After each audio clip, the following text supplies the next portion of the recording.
Guys, and welcome back. Today we're going to also be changing the way in which you work, and in this case the way in which you approach different data sets, because every one of us who has worked with data and that has worked with different sets of data, well, we know it's a hassle when, for example, you have a software which you like for your TAM data, for example, but it doesn't read, for example, the TGI one. So you're going to have to be opening two different solutions there, and maybe you have a third system for another database, and maybe you even have something which you only have in Excel, and so on and so on and so on. And at the end of the day, you have like 4 or 5 different tabs opened, each of them portraying a different source of information, and that hassle makes it harder for you to actually think clearly and to reach meaningful insights there. So what we are proposing here with YUMIWeb is to alter that mindset, okay? Rather than having everything open in different tabs, different programs, different solutions, we're going to have all of it not only inside of the same application, but inside of the same dashboard, okay? Again, you can still create pure dashboards with only one database, that's totally fine, but if you want to combine them, you can do so. So for example, this has a lot of uses. In this case right here, for example, we have an example of a channel or a broadcaster which has business in 2 different countries, Portugal and Spain. In this case, just Viacom Iberia, but you can think of this as anything else. So let's suppose you have a TV channel which is present in several countries of South America. You can place all the information inside of the dashboard side by side, so you can compare. Maybe you have a channel for Southeast Asia. Maybe it will be interesting to compare. Are the patterns the same? Are they different? And maybe if you pick something there, maybe you're going to be able to work a little bit better based on that insight. Another use you can give this feature is to combine, if it is the case, different medias. So let's suppose you have TV audience and you also have radio audiences, because you have a business which operates in both of these markets. Now, as you can see here, you can take advantage of YUMIWeb's features to actually place the data inside of the same dashboard and explore it together. Again, in this case, it's probably natural that you have fluctuations in the patterns there, but are they not normal? Are the people who are listening to your radio station the same ones which are watching your TV channels? Are the same demographics? Maybe these kind of dashboards can help you actually reach that information. But today, the main case that we're going to be exploring is that of for example, an advertiser, a brand. You can look at this from different perspectives. You can even look at this, for example, for a whole sector if you want to. But in this case, we're going to be looking at Coca-Cola. And this report right here is going to include 3 sets of data. So you're going to have audience from the TV database that we've seen until now.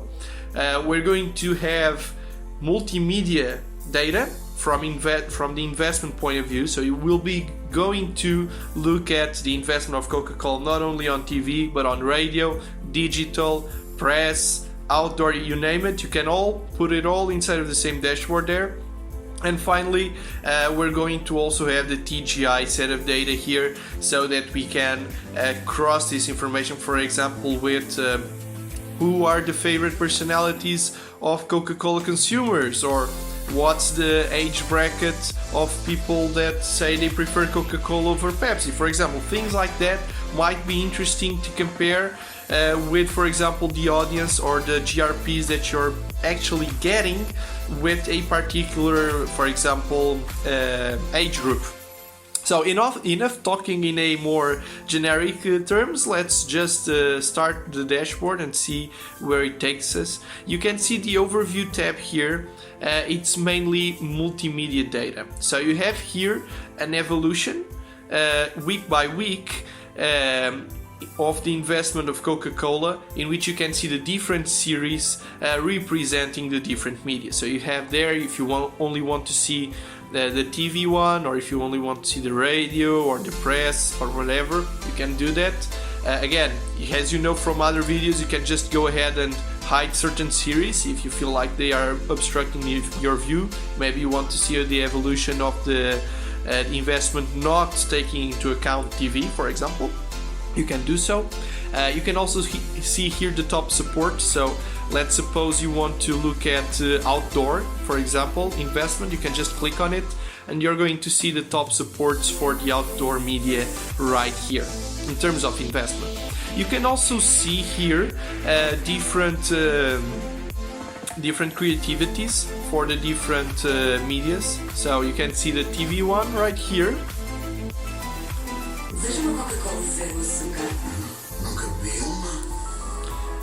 And you can combine this, for example, with the radio one. Let's just click on that as well.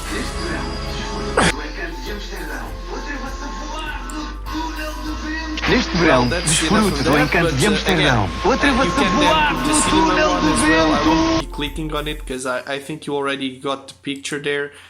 You also have here the outdoor one. You could also have press. Again, you can have everything here. If you were to have, for example, this database doesn't have the digital spots, but we have examples of databases which do.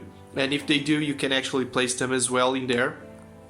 And now let's move on. If you go to the in-depth TV analysis, this set of data that we're going to be exploring in this tab is mainly TV audiences. Okay, so temp data, the database that we've been exploring until now. So this is a bit more of the same. You probably can understand what's happening here.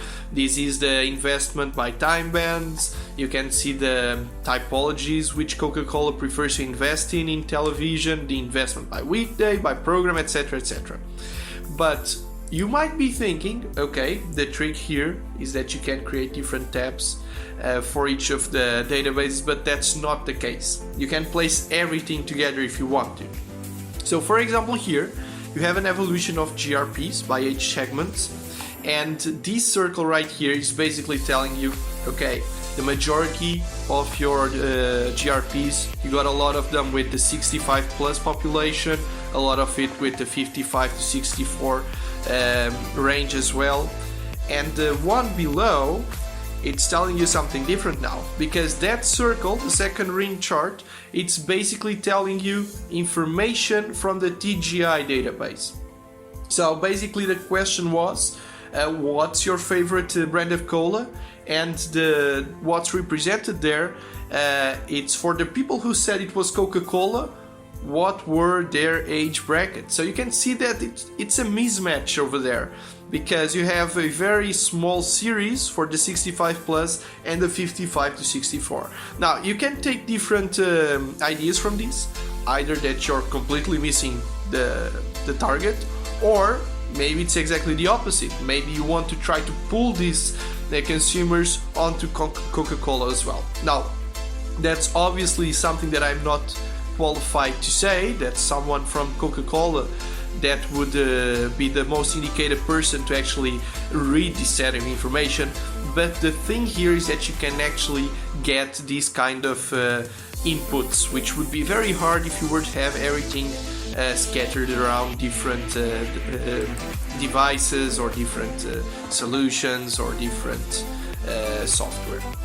Now if we open the next tab here, it's a pretty large one, and it basically we're going to dissect a bit more the investment of Coca-Cola. So you can see for the different sub-brands how they behaved in the different medias for each of these circles on the top, and you can also see the positioning of Coca-Cola in each market. You can see its first place inside of its category in all of the medias except the press one. So you can see that. You can also see, again, going back to the TV data, you can also see by TV channel here the investment and the number of insertions by channel. So maybe you want to dissect a bit more Coca-Cola's adversaries there.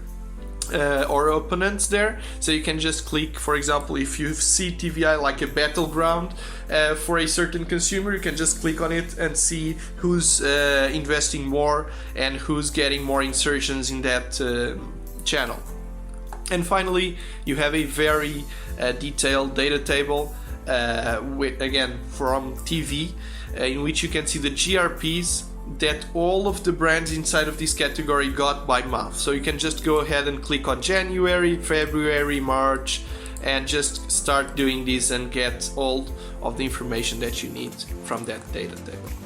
The final two tabs here are mainly dedicated to TGI. It's mainly dedicated to give you an extra perspective on who these people are, so you can see here the different statements, whether they agree or not, and the affinity that they have with this statement. You can also see it charted out over there. You have here several important questions for Coca-Cola, like for example, are these people are these consumers people who also consume packaged chips? Are these people people who consume Coca-Cola drinks or cola drinks lots of time per week? Are these people drinking alcoholic beverages? So a lot of questions are being answered here. You can also see the map here telling you where's the biggest concentration of consumers. You can see around the area of Lisbon and Porto, which are the biggest cities in Portugal. You have lots of consumers there. And then you have some statements on healthcare and sports and ethical concerns and whatnot. And finally, you also have different approach still inside of the TGI database, in which you're going to see the media habits for Coca-Cola consumers. So you can then cross this with what you saw, for example, in the second tab, and try to see if it's matching what you wanted or if there's something missing and if you need to work on something more there. So again, here you go. You can see the comparison between habits of TV, radio, press and digital consumption against the habits of Coca-Cola consumers for these medias as well. So you can see if it's higher or lower. You can also see, for example, in this case you have the favorite male and female celebrities, and you can just click on each of the sub-brands and see if they are different or not. So for example, you can see that Coca-Cola Zero and Coca-Cola, the regular one, have a similar pattern there, but the light cola is a bit different. So yeah, there's a lot of things you can do this. You could add in here social media, other studies, but the main deal here is that if you have the information, you can always make it together inside of a dashboard, and that helps a lot. So thank you for sticking around for this longer video, and I hope to see you next time.